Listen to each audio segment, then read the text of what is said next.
हमारे चैनल को सब्सक्राइब करें और बेल आइकन दबाएं। नमस्कार, आदाब। क्राइम पेट्रोल सतर्क के आज के एपिसोड में मैं अनूप सोनी आप सबका स्वागत करता हूं। हम कई वजहों से कुछ लोगों को खोने से डरते हैं, लेकिन हमें यह भी सोचना चाहिए कि जिंदगी के किसी पड़ाव पर कहीं हम खुद को तो नहीं खो रहे, क्योंकि कई बार हम दूसरों के प्रति इतने समर्पित हो जाते हैं कि लोग हमारी अच्छाई का गलत फायदा उठाने लगते हैं और अगर मौका लगे तो हमें रास्ते से हटाने से भी परहेज नहीं करते। आज का ये केस ऐसे ही कई मापदंडों से जुड़ा है, जिस पर अपना पक्ष रखेंगे जाने माने क्राइम रिपोर्टर साहिल जोशी। नमस्कार, मैं हूं साहिल जोशी। क्राइम पेट्रोल सतर्क के इस एपिसोड में एक बार फिर मैं लेकर आया हूं एक ऐसा अनदेखा अनसुना केस जो मुझे लगता है कि आपको देखना चाहिए। अगर मैं आपसे कहूं कि अब से आप अपनी मर्जी से टीवी नहीं देख सकते, अपनी मर्जी से खाना नहीं खा सकते, अपनी मर्जी से घर के बाहर नहीं निकल सकते, अब से आपके घर में बिजली नहीं आएगी, तो आपको कैसे महसूस होगा? आपको घुटन महसूस होगी ना? आपको लगेगा कि जैसे आपकी आजादी आपसे छीन गई हो। लेकिन आपको इस बात का अंदाजा भी नहीं होगा कि हमारे देश में ऐसे कई लोग मौजूद हैं जो ऐसी घुटन भरी जिंदगी जीने को मजबूर है। यह उनकी रोज की लड़ाई है और जब भी कोई इस लड़ाई में अपना सिर उठाकर गहरी और स्वच्छंद सांस लेने की कोशिश करता है तो उसका हनन कर दिया जाता है। अक्सर कई गुनाहों के मोटिव हमें चौंका देते हैं, कई गुनाह के जघन्य कृत्य हमें हिलाकर रख देते हैं, लेकिन इस गुनाह की कहानी में ये दोनों पहलू शामिल हैं।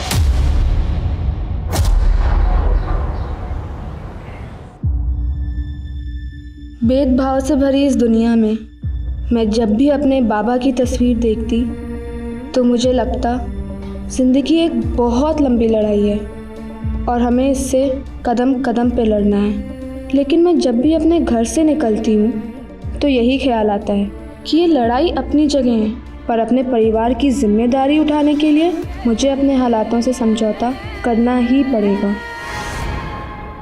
सुनो, 2 वर्कर उधर भेज दो, साहब ने बोला है, उसको वहीं पे रख दो। हाँ, ये अच्छा करिए, तू अच्छा करिए, बहुत अच्छा। अगले महीने से ना तेरी पगार बढ़ा दूंगा। थैंक यू साहब। एक छोटी सी विनती है। हाँ बोलो ना। आज मुझे अपनी बहन को आंगनवाड़ी की डॉक्टरनी के पास लेके जाना है, तो क्या आज मैं जल्दी चली जाऊँ? हाँ जाओ ना, जाओ। अच्छा, कोई और समस्या होगी तो बताना, मैं ठीक कर दूंगा। जाओ।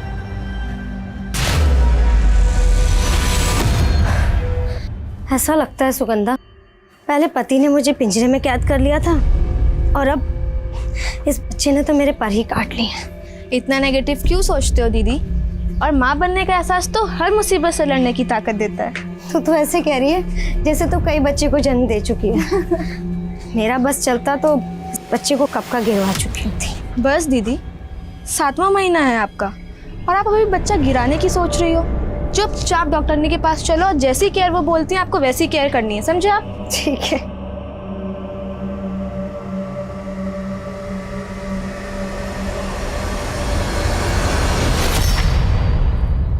आपकी कंपनी की दवाई इतनी घटिया है कि अगर मैं अपने मरीज को दवाई न दूं तो शायद बच जाएगा, लेकिन आपकी कंपनी की दवाई खा के शर्तिया मरेगा वो। और रेट्स इतनी हाई। आप मेरा समय बर्बाद कर रहे हैं, आप जा सकते हैं। डॉक्टर साहब, आप तो नाराज़ हो गए। देखिए, हमारा और डॉक्टर का तो चोली दामन का साथ होता है, और अगर आप हमारा साथ देंगे ना, हम इतना फ़ायदा करेंगे आपका, आप सोच भी नहीं सकते।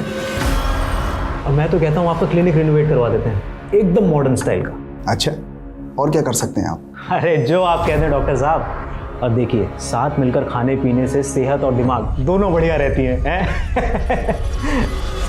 देखिए, इसके पहले कि मेरा दिमाग खराब हो और मैं आपकी सेहत खराब कर दूं, आप जा सकते हैं।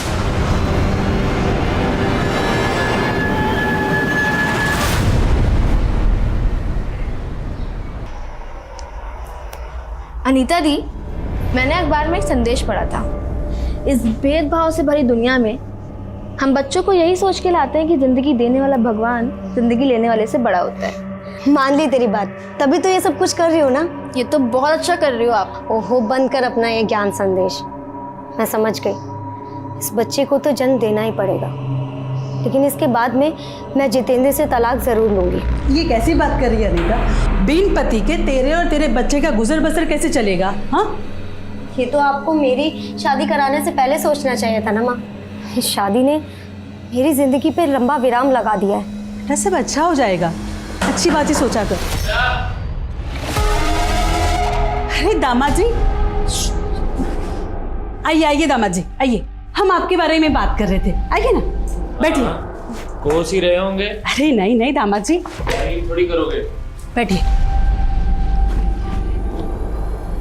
बच्चा पैदा करने के लिए यहाँ पे आके बैठ गई है, और वहाँ घर का सारा काम चूल्हा चौका मैं कर रहा हूँ। हाँ, तुझे वापस लेने आया हूँ मैं, समझी? हाँ दामाद जी, आपकी पत्नी है, ले जाइएगा, लेकिन पहले बैठिए तो। तुझे यहाँ से लेके जाऊंगा मैं, समझी? जीजा जी, आप एक बात अच्छी तरीके से समझ लीजिए, जब तक दीदी को बच्चा नहीं हो जाता वो हमारे साथ ही रहेंगी। आपको खुद का होश तो रहता नहीं है, आप दीदी को क्या संभालोगे? बहुत बोल रही है तू, तुझे अकल नहीं है क्या कि घर के दामाद से कैसे बात करते हैं? तमीज सिखाओ इसको। अब कुछ भी बोल रही है तू। हम दामाद जी सही कह रहे हैं। अरे हमारे में पहले डिलीवरी ससुराल में ही होती है, शुभ माना जाता है। जा नाश्ता का बंदोबस्त कर। मुझे देर हो रही है और आपको भी चलना है। हाँ हाँ आ रही हूँ मैं। बैठिए ना दामाद जी, आइए।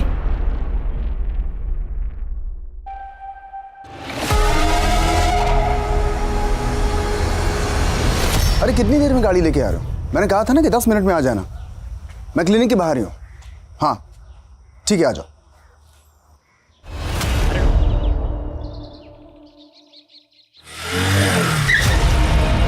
ऐसे हड़बड़ा के कहाँ जा रही है? आना, बेड छोड़ देता हूँ। अरे आना। राखी, राखी। अनीता दीदी आप? सुगंधा अभी तक घर नहीं आई। तुमने उसे काम पे देखा था? नहीं दीदी, और वैसे भी हम कई दिनों से मनोहर सेठ की बजाय रेवा शंकर के यहाँ काम कर रहे हैं। आप मनोहर सेठ से बात कीजिए ना। हेलो, मैं जितेंद्र, सुगंधा का जीजा साहब। वो काम से घर नहीं आई, आपको पता है कहाँ है वो?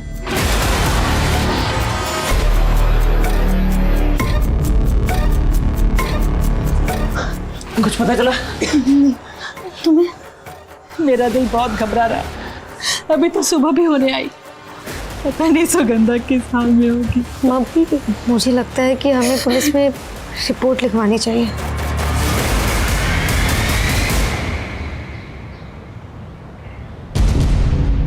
सुगंधा काम क्या करती हैं? वो मनोहर सेठ के यहाँ सुपरवाइजर है। कल ये काम पर पहुंची थी? वो हाँ साहब, मेरी मनोहर सेठ से फ़ोन पे बात हुई थी। उन्होंने ये बताया था कि सुगंधा सुबह थोड़ा लेट पहुंची थी, लेकिन अभी वो नई नई कहानियां बना रहा है साहब। क्या कहानियां बना रहा है? साहब वो बोल रहा है कि सुगंधा उसके 50,000 लेके भागी है। अब सुगंधा ऐसा कर ही नहीं सकती। मनोहर झूठ बोल रहा है साहब। अब मुझे तो उसी पे शक हो रहा है। अब सुगंधा का मोबाइल नंबर दीजिए हमें। वो मोबाइल नहीं रखती साहब। साहब मेरे बच्चे का पता कीजिए, मुझे बहुत फिक्र होती है। क्या बेफिक्र रहिए, हम जल्दी पता लगाएंगे। सर मैंने ऐसा कब बोला कि सुगंधा मेरे पैसे लेके भाग गई? और उसका जीजा का तो यही कहना। मैंने उसको इतना बोला था कि लेबर की दिहाड़ी देने के लिए सुगंधा को मैंने 50,000 रुपए दिए थे। ये 50,000 रुपए हैं पूरे, ठीक है? सभी मजदूरों को उनकी दिहाड़ी दे देना। और मैंने खुद उसको वो लंबर मिल वाले रोड पे छोड़ के आया था, लेकिन साहब वो साइड पे पहुंची नहीं। मुझे खुद फिक्र हो रही है साहब सुगंधा की। उसके पास 50,000 रुपए थे। सर क्या मालूम किसी लूट खसूट का शिकार तो नहीं हो गई? ये तो अपने 50,000 से ज्यादा सुगंधा की फिक्र कर रहा है। देखते हैं इसकी बातों में कितनी सच्चाई है। लंबर मिल रोड पर जहाँ पर इसने सुगंधा को छोड़ा था वहाँ पता करो, और इसके बाकी मजदूरों से बात करो। हाँ साहब, कल इस लड़की को हमने देखा था सुबह जब हम लकड़ी लेकर जा रहे थे। उसके बाद गाड़ी में बैठकर चली गई थी। उस कार का नंबर कुछ याद है तुमको? नंबर तो अंग्रेजी में था साहब, तो वो तो हमको पता नहीं, लेकिन जिसके साथ वो गाड़ी में गई वो बात ऐसे कर रही थी जैसे वो एक दूसरे को जानते हैं साहब। अच्छा, वो कार देखने में कैसी थी, कुछ पता है?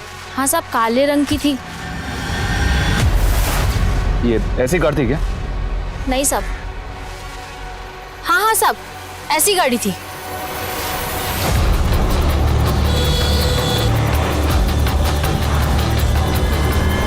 सुगंधा को एक ब्लैक रंग की कार में जाते हुए देखा। ऐसा कौन है जिसके पास काले रंग की कार है? नहीं साहब, सुगंधा किसी कार वाले के साथ क्यों जाएगी? आपको कोई गलतफहमी हुई है। सुगंधा का किसी लड़के से अफेयर?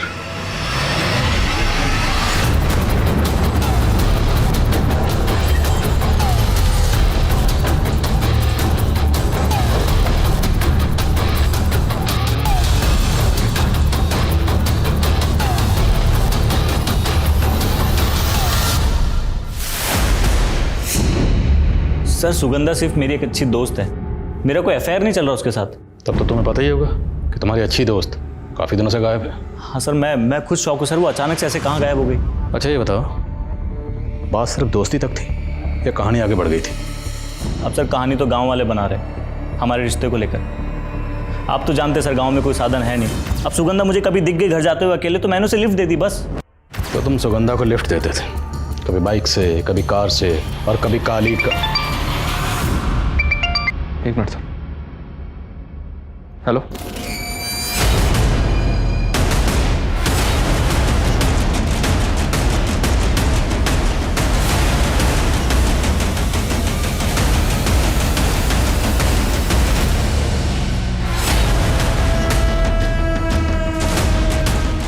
वहीं लंबर मिल के रास्ते पर जहां सुगंधा देखी गई थी, उस एरिया के कुछ ऑफेंडर्स को पुलिस ने राउंड अप किया था।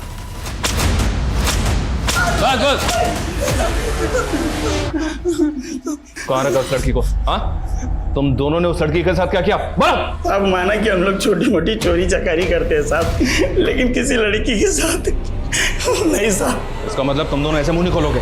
मारो सालों।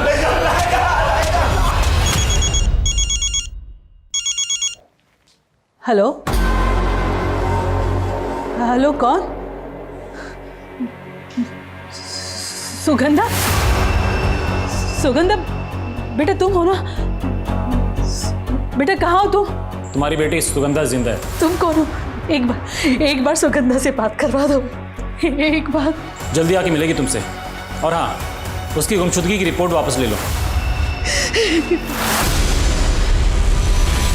आपका अंदाजा बिल्कुल सही था सर। गांव वाले जिसको एलियन की लाश समझ रहे थे, फॉरेंसिक रिपोर्ट में कंफर्म हो गया कि वो मानव भ्रूण ही है। सर सुगंधा की फैमिली है ये, उन्हें किसी ने फ़ोन किया कि सुगंधा जिंदा है। साहब सबसे पहले मुझे सांसों की आवाज़ सुनाई दी, मुझे लगा कि वो सुगंधा ही थी, पर उसने मुझसे बात नहीं की। फिर किसी आदमी की आवाज़ आई और वो बोला कि सुगंधा जहाँ भी है वहाँ सही सलामत है। आवाज़ किसकी थी? कुछ अंदाजा? क्या वो आवाज़ आपकी जान पहचान में किसी की थी? हमें कुछ समझ नहीं आ रहा। साहब जरूर कोई बड़ा गेम है। अच्छा, क्या बड़ा गेम? वो तो आप पता कीजिए साहब, हम कैसे बताएं? देखिए ना माँ जी की हालत कितनी खराब हो रही है। जिस नंबर से फ़ोन आया था वो नंबर दीजिए। हाँ सर।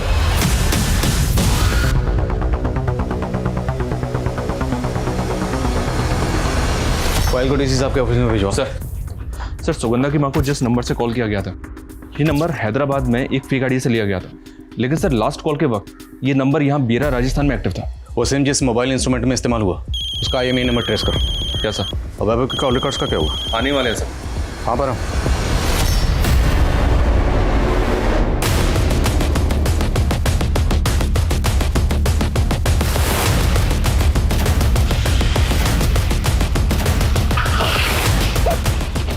सर आइए, यहाँ पे अंदर, यहाँ पे अंदर जंगल में।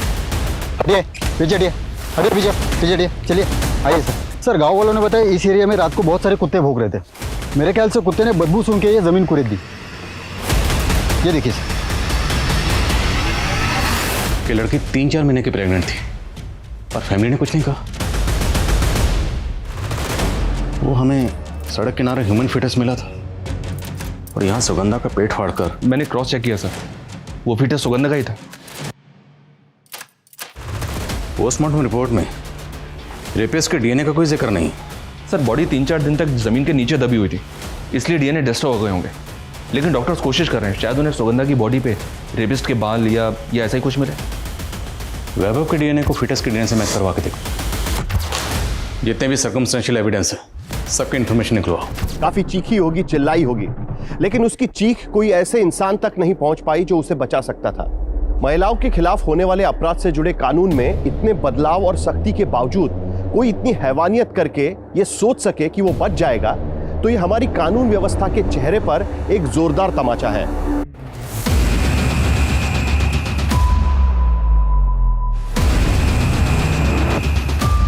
क्या सुगंधा प्रेग्नेंट थी? ये क्या कह रहे हैं साहब आप? साहब आप सुगंधा का केस सुलझा रहे हैं या उसको बदनाम कर रहे हैं? हम वही कह रहे हैं जो पोस्टमार्टम रिपोर्ट में लिखा। माँ चुप क्यों है आप? बोलती क्यों नहीं?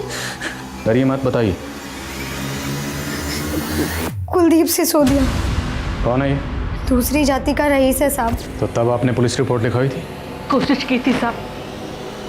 आपके ये हवलदार परम जी वो भी थे तब थाने में। साहब आप कुछ बोल क्यों नहीं रहे? क्या हल्ला हो रहा है ये? साहब मेरे बाबा को सिर्फ इसलिए मारा गया क्योंकि उन्होंने कुलदीप सिसोदिया के गिलास से पानी पी लिया और अब वो नहीं रहे। आप केस बनाओ वो स्पेशल एक्ट में। देखो, बिना गवाही के केस नहीं बनता। तुम्हारे अलावा कोई गवाही नहीं दे रहा है कि कुलदीप सिसोदिया जी ने तुम्हारे पिता को मारा था। अरे साहब, इनके अफसर दरोगा ने हमारी एक नहीं सुनी, ये भी बहुत खड़े रहे। कुलदीप पर केस करने के लिए सुगंधा कई दिनों से लोगों को इकट्ठा करके गवाह जुटाने में लगी हुई थी। मुझे लगता है कुलदीप को इस सब के बारे में पता चल गया और इसीलिए उसने सुगंधा से बदला लेने के लिए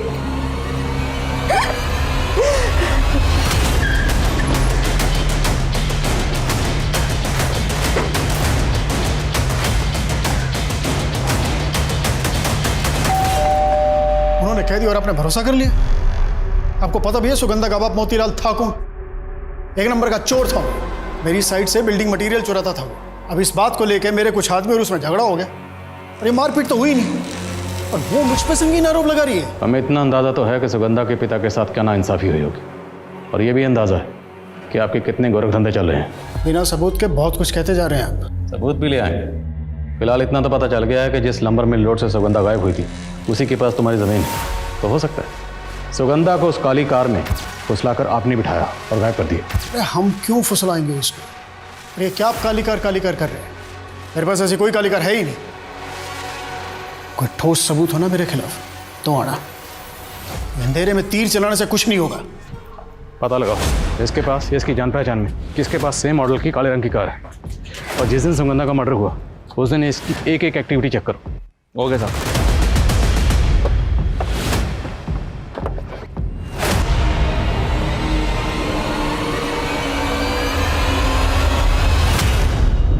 सर, वैभव के कॉल रिकॉर्ड्स के मुताबिक वैभव की सुगंधा की फ्रेंड राखी से काफी बातें होती थी।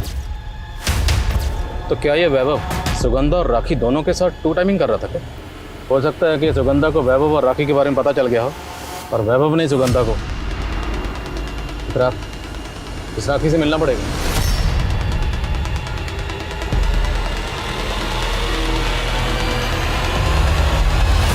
बोलो, चुप क्यों? जानती हो ना वैभव को? हाँ साहब, सुगंधा वाला वैभव ना। सुगंधा वाला वैभव तुम्हें फोन क्यों करता था? बहुत बातें होती थी तुम दोनों में। हमसे बात नहीं करता था, वो हमारे फोन पे सुगंधा से बात करने के लिए फोन करता था, क्योंकि सुगंधा के पास फोन नहीं था ना, इसलिए। तेरे दोस्त का फोन अभी तक नहीं आया तो तू ही कर लेना।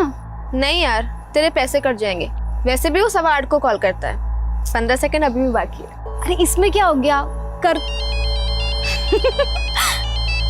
वाह यार, टाइम का तो पक्का है। चल चल शुरू हो जा।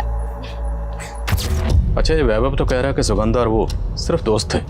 तुम बताओ, सिर्फ दोस्त थे या दोनों में अफेयर था? जिस तरह से वो दोनों बातें करते थे उससे ऐसा लगता था कि दोनों प्यार ही नहीं शादी भी करना चाहते थे।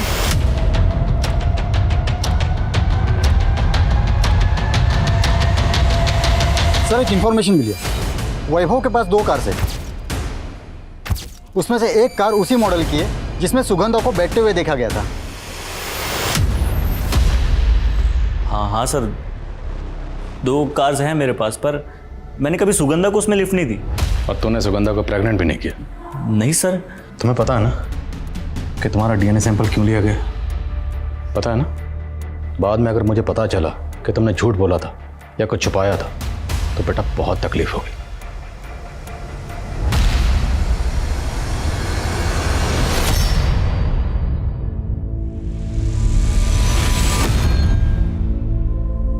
अरे सुगंधा, अरे तेरा दिमाग खराब हो गया है क्या? अरे घर पे एक ही घड़ी थी, वो भी तो निकाल रही है। समय कैसे देखेंगे?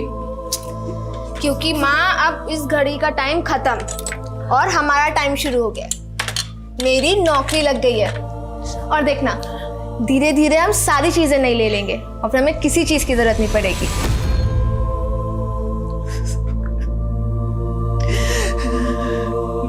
माँ, कब तक इस घड़ी को देखकर रोती रहोगी? आज मैं इस घड़ी को उतार कर फेंक देती हूँ। हाँ फेंक दे तू, घड़ी को उतार के फेंक दे। ये टीवी, बर्तन, कपड़े, ये सब कुछ फेंक दे। जैसे सुगंधा लेकर आई थी ये घर में। सुगंधा। जैसे डीएनए रिपोर्ट आती है मुझे अपडेट करो। सर, मैंने राखी के पिछले 3 महीने के कॉल रिकॉर्ड चेक किए तो पता चला कि जिस दौरान सुगंधा राखी के फोन से वैभव से बात करती थी, उसके ठीक बाद राखी के फोन पे किसी रेवा शंकर का फोन आता था। रेवा शंकर? कौन रेवा शंकर? राखी इस रेवा शंकर के यहाँ काम करती थी और सर पता चला है कि सुगंधा भी इस रेवा शंकर के यहाँ काम करती थी 2 महीने पहले तक। और 2 महीने पहले सुगंधा ने बिना बताए, बिना सैलरी के यहाँ से काम छोड़ दिया और मनोहर के यहाँ काम करने लगी। राखी के फोन पर 8:15 पर वैभव का फोन आता था सुगंधा के लिए। ये कॉल 8:45 तक चलती थी और उसके ठीक बाद रेवा शंकर राखी के फोन पर फोन करता था और ये कॉल चलती थी 8:45 से 8:55 तक। और सर ये फ़ोन कॉल्स का पैटर्न पिछले काफ़ी समय से ऐसा ही चल रहा है। हो सकता है सर रेवा शंकर और राखी का आपस में अफेयर हो और ये दोनों कपल्स बारी बारी बात करते हो फ़ोन पे। एक काम करो, इस राखी का फ़ोन जब्त करो और उसका डेटा चेक करो। आखिर पता तो चले कि इन सब के बीच में चल क्या रहा था। सर वैभव का डीएनए सुगंधा के बच्चे से मैच हो गया।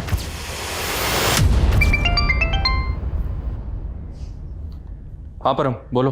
सर हम वैभव को अरेस्ट करने आए थे तो मालूम चला कि उसने आत्महत्या करने की कोशिश की है। क्या?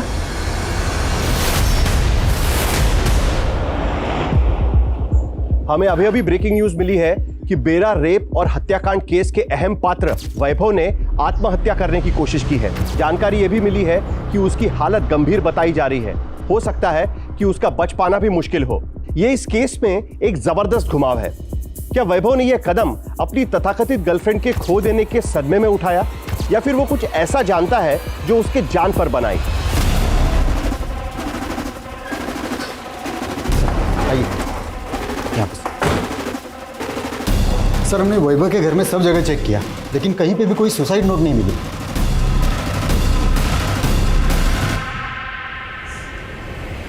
डॉक्टर अवस्थी, वैभव की हालत अब कैसी?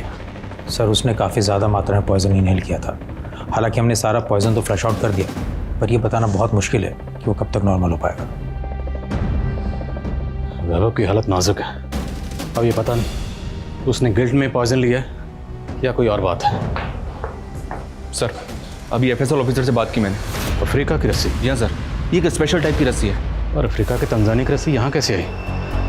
पता लगाओ आसपास के एरिया में तंजानिया से किसका कनेक्शन है।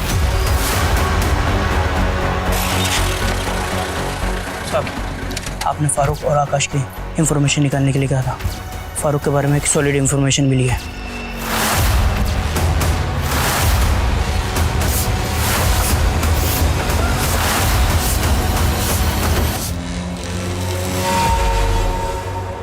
साथ? जी, फारूक का भाई साथ। क्या मसला था उसका आपकी फैमिली से? साद अनीता की शादी से पहले अनीता को परेशान किया करता था।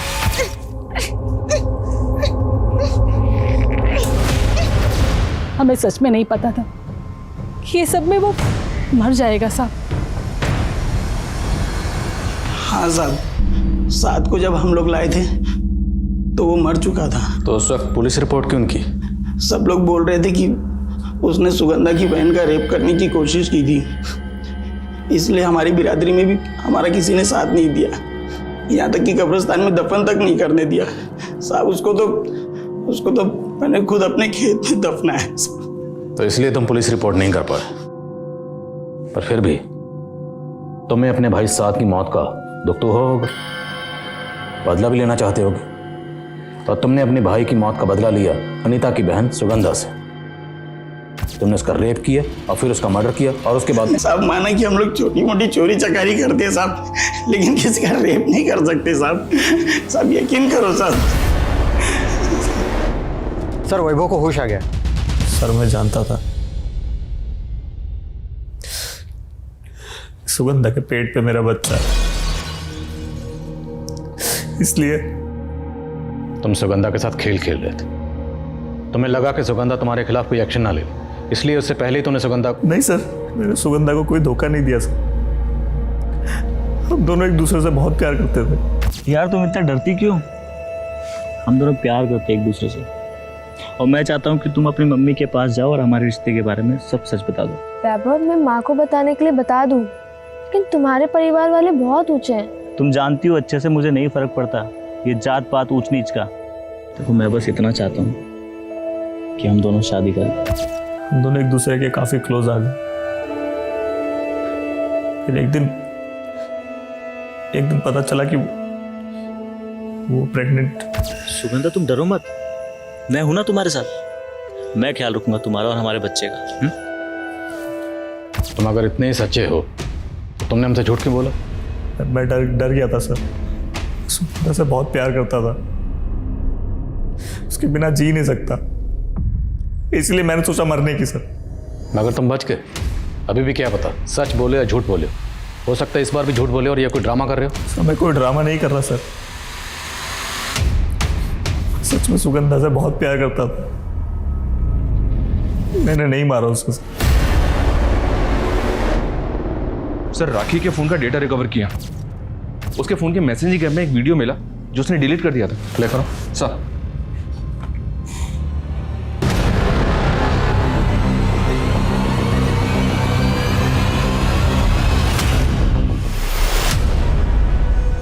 इन वीडियोस का सच क्या है? जो रेवा शंकर तुम्हें ब्लैकमेल करने के लिए भेजता था। इन वीडियोस के अलावा रेवा शंकर तुम्हें धमकी भरे मैसेजेस भी भेजता था कि अगर तुम काम पर नहीं लौटे तो तुम्हारे ये वीडियोस वो इंटरनेट पर डाल देगा। एक इसमें तेरा फायदा ही फायदा है। जब काम पे जाना जा, जब काम पे नहीं जाना मत जा। और जितना मजदूरी का पैसा होगा ना पूरा का पूरा बचेगा। और देख सबसे बड़ी बात, पैसा कमाएगी तो ही अपने बाप का इलाज करा पाएगी ना। साहब हम मजबूर थे और वो हमें सबसे पहले पाली शहर ले गया और वहाँ एक आदमी हमें और 2 लड़कियों के साथ कार में बिठाकर कहीं और ले गया। फिर रेवा शंकर मुझे अलग अलग आदमियों के पास भेजने लगा।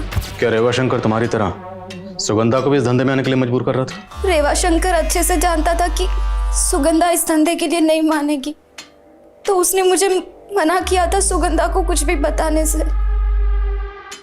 लेकिन एक दिन लव यू टू, बाय। राखी, क्या है ये सब? रेवा शंकर कब से कर रहे थे ये साथ ये सब? और तू छुपा क्यों रही है ये सारी चीजें? तू पुलिस के पास क्यों नहीं गई अब तक? सुगंधा मेरी मदद करना चाहती थी, लेकिन वो मेरी खातिर चुप थी। लेकिन तुरंत उसने रेवा शंकर की नौकरी छोड़ दी थी। मैं कल से नौकरी पे नहीं आऊँ। क्यों क्यों? अरे मैंने सोचा तुझे शहर वाली साइड में भेजूंगा, बहुत पैसा है वहाँ पे। कोई काम नहीं करना तुम्हारा, मुझे सब पता है शहर में क्या धंधे करवाते हो तुम।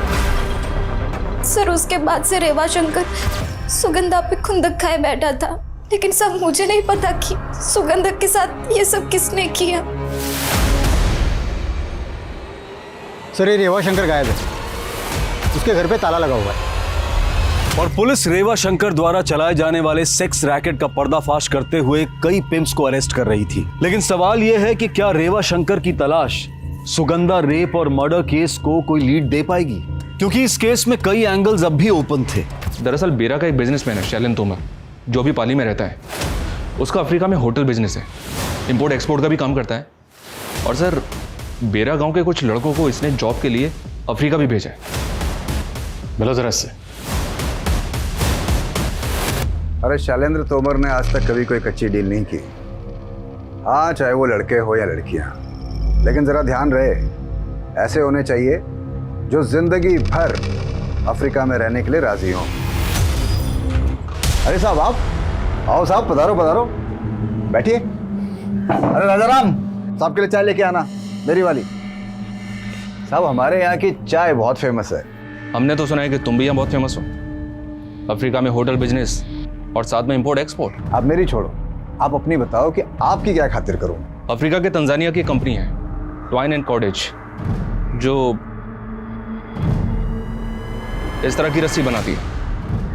हाँ सर। हमने सुना है कि तुम्हारी कंपनी भी इसके साथ डील करती रहती है। नहीं साहब, एक बार डील की थी इस कंपनी के साथ। तो तुमने इस रस्सी के साथ क्या किया? सर इस रस्सी में दरअसल इसकी मजबूती कम थी, तो हम लोगों ने इस रस्सी का इस्तेमाल लाइट वेट पैकेजिंग में किया। हमारे यहाँ की स्टेशनरी 3 डिस्ट्रिक्ट के पुलिस स्टेशंस में सप्लाई होती है। पुलिस स्टेशन की स्टेशनरी? हाँ सर, मुझे तो लगा आपको पता होगा कि हमारे यहाँ की स्टेशनरी आपके पाली, सिरोही और नागौर डिस्ट्रिक्ट के सारे पुलिस स्टेशन में होती है। पाली, सिरोही और नागौर, इन तीनों ज़िलों के थाने का रस्सी से कनेक्शन है। तो कहीं सुगंधा रेप और मर्डर केस में किसी पुलिस वाले की मिलीभगत तो नहीं है? अमित, एक काम करो, तीनों ज़िलों के पुलिसकर्मियों की लिस्टिंग करो और पता लगाओ उनमें से किसके पास सेम कलर की और सेम मॉडल की कार है जैसी कार में सुगंधा को आखिरी बार बैठते हुए देखा गया था।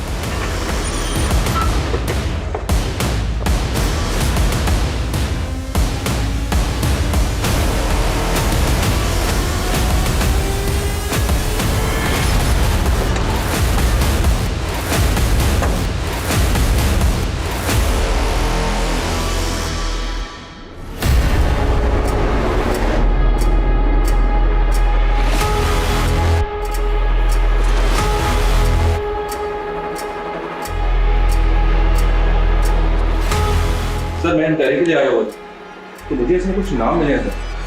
इसमें हमारे कांस्टेबल परम का भी नाम है।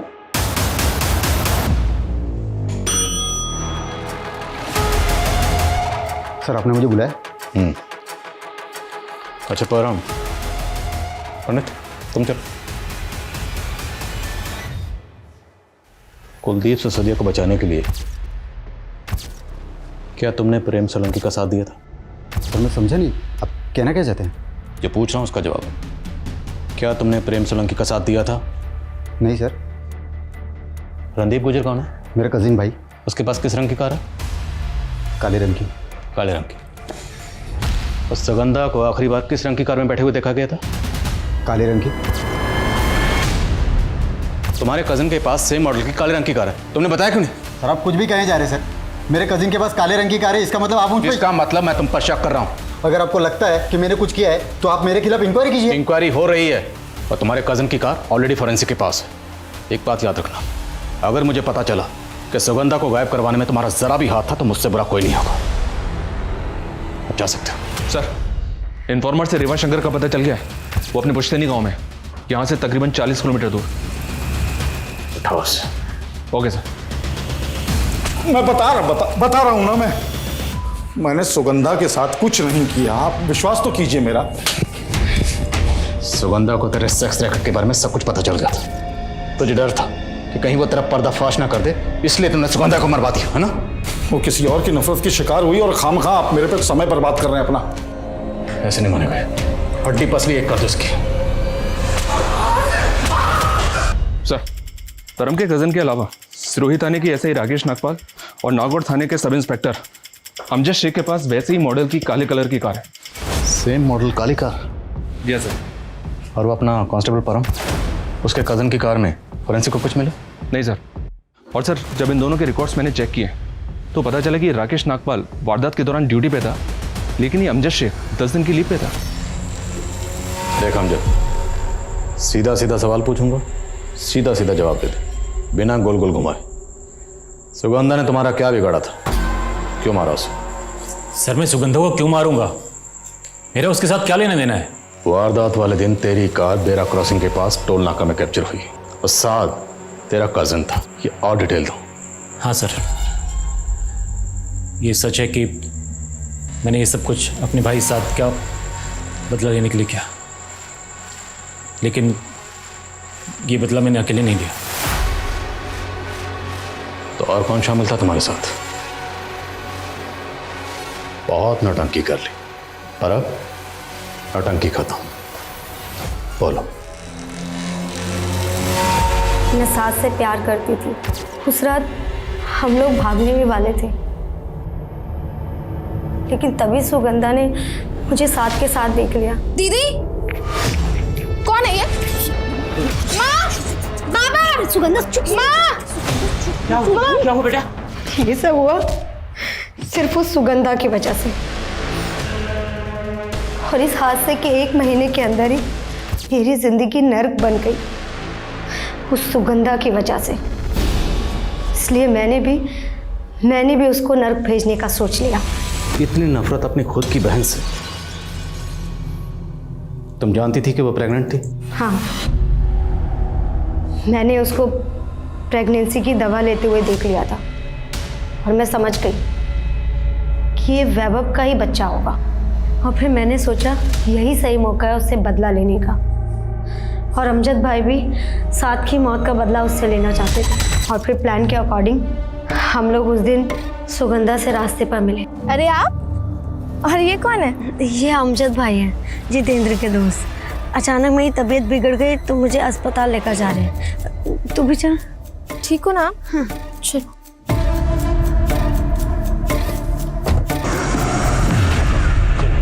उसके बाद तुमने इनकी माँ को फ़ोन करके ये कहा कि सुगंधा सही सलामत है। जी हाँ सर, दरअसल हम लाश मिलने तक ज़्यादा से ज़्यादा टाइम बाई करना चाहते थे। हमें लगा था शायद टाइम बीतने के बाद सुगंधा की तलाश खत्म हो जाएगी। पुलिस वाले होकर ये कैसे भूल गए कि तलाश कभी खत्म नहीं होती। जुर्म जिंदगी भर मुजरिम का पीछा करता है और फिर उसे गर्दन से पकड़कर कानून की चौखट पर लाकर पटकता है, जैसे तुम दोनों को पटका। और तुम बदले की आग में इतनी हो गई थी कि एक ही झटके में इतनी जिंदगी बर्बाद कर दी, अपनी होने वाले बच्चे की, अपनी बहन की, अपनी माँ की। वो नफरत ज्यादा घातक होती है जब नफरत करने वाला अपने होशो हवास ना खोकर अपनी नफरत को एक सोची समझी साजिश की शक्ल दे देता है। सुगंधा के साथ भी यही हुआ। भले ही उसने ये ना सोचा हो कि अपनी नफरत को निकालने के लिए अनीता उसकी जान भी ले सकती है, लेकिन जब उसने अनीता को अमजद के साथ देखा तो उसे ये सोचकर सतर्क हो जाना चाहिए था कि अमजद जैसा अनजान शख्स उस वक्त अनीता के साथ क्या कर रहा था। अगर सुगंधा ने एहतियात बरतते हुए अनीता के साथ सही तर्क किया होता तो शायद वो अपना बचाव कर सकती थी, लेकिन सुगंधा का अनीता पर किया गया भरोसा उसकी सबसे बड़ी गलती बन गया। अब मैं अनूप सोनी आपसे विदा लेता हूं। फिर मुलाकात होगी क्राइम पेट्रोल सतर्क में एक और नए केस के साथ और उस पर हमारे एक्सपर्ट के विश्लेषण के साथ। तब तक अपना और अपने परिवार का ख्याल रखें, सतर्क रहें, सुरक्षित रहें और देखते रहें क्राइम पेट्रोल सतर्क। जय Hind. For more updates, subscribe to our channel, click the show links and enjoy watching the videos.